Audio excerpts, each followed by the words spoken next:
முதலில் கணவரை இழந்த பெண்களுக்காக பாகிஸ்தான் மீது போர் தொடுத்து அந்த நாட்டை வீழ்த்திய நிகழ்ச்சிதான் ஆபரேஷன் சிந்தூர்.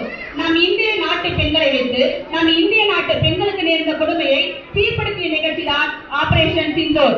சிந்தூர் என்றால் பெண்களின் நெற்றியிலும் திலகம் என்று பொருள். அந்த நிகழ்ச்சியை நம் கண் முன்னே ஒரு சிறு நாடகமாக அரங்கேற்றி இருக்கிறார்கள் 6ஆம் 7ஆம் 8ஆம் வகுப்பு மாணவிகள்.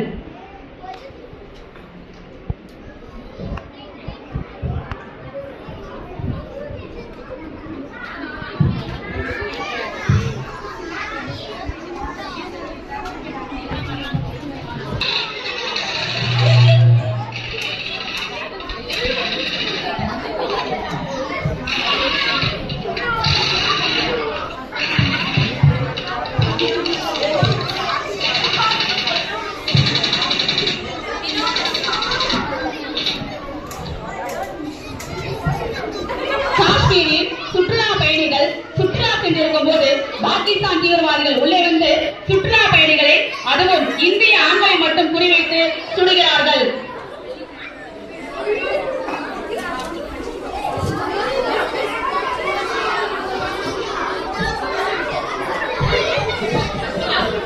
இந்திய விமானம் பாகிஸ்தான் வான்வெளியை பயன்படுத்தக்கூடாது.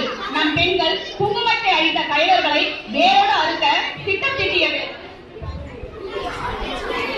நம் இந்திய விமானப்படை பெண் விங் கமாண்டர் வியோமிகா என்றால் வானத்தின் மகள் என்று பொருள். 6ஆம் வகுப்பு முதலே இவர்கள் விமானத்தில் பறக்க வேண்டும் என்று இவருக்கு ஆசை.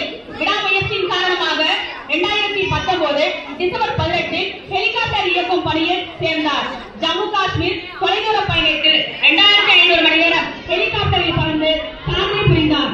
2020 அருணாச்சல பிரதேச பனிப்பிரதேசத்தில் மக்களை மீட்டெடுக்கும் பணியை மேற்கொண்டவர் வியோமிகா.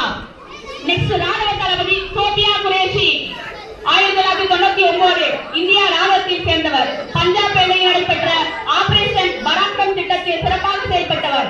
2006 காங்கோவில் நடைபெற்ற அமைதி காக்கும் பயிற்சியில் இருந்தவர். 2016-18 படைப்பிரிவுகளை இயக்கும் பொறுப்பில் இந்திய ராணுவ படைப்பிரிவை இயக்கிய ஒரே பெண் இவர்தான்.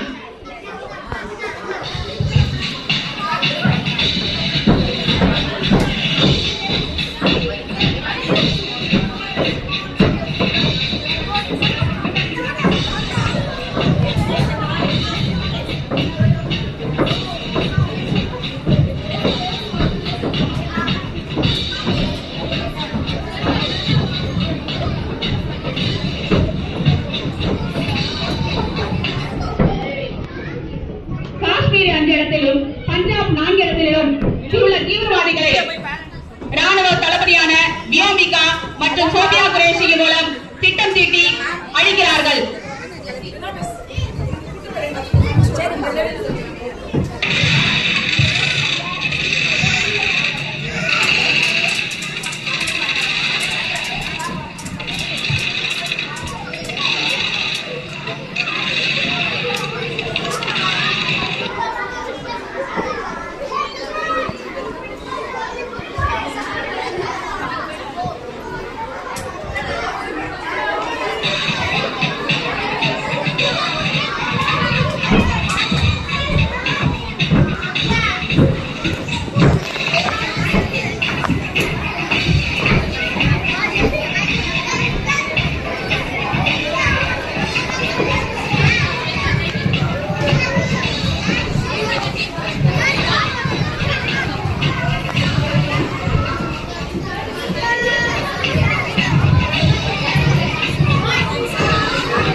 students.